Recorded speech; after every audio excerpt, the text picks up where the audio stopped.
My name is Gene Zaleski. I'm with the Times and Democrat newspaper here in Orangeburg, South Carolina. I've been a journalist for about 19 years now, and I primarily cover general assignments, government, crime, business. So 2019 has come and gone. It's sort of flown by for us here. One was a story about Camp Harry Daniels, which is owned by SC State. One thing that was exciting about that story was that I got to go into the Camp Daniels grounds. I got to tour the site. It's a historic site, and I had never been out there before, so I found it to be quite interesting.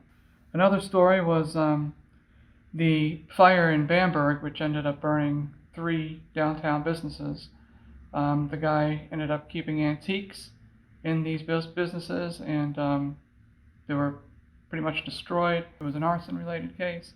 They found out who did that, and now Bamberg is trying to clean up the mess several months after the fact. Former Orangeburg County Consolidated School Boards who ended up traveling extensively as they were about to phase out of their governorship.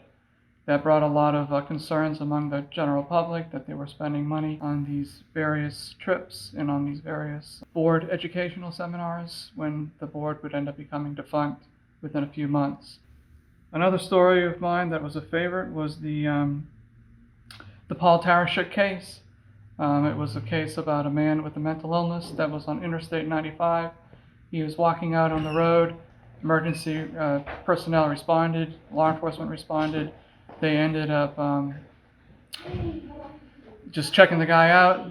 Said, "You're good to go." Let him back out on the highway. About 4 or 5 hours later, he ends up getting killed, and now there's a lawsuit filed against several county agencies relating to this gentleman's death.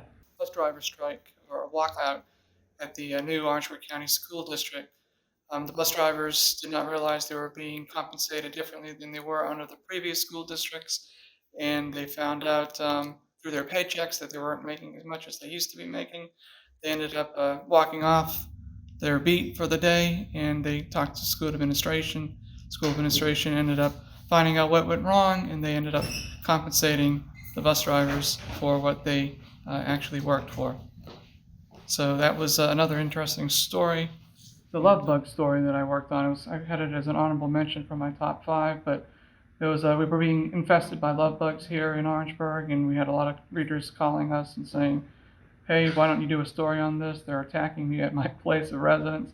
So we decided to do a story on love bugs, and it was a great story, a little fun little piece that I got to learn about these love bugs, and so that was it. That was 2019 in a nutshell.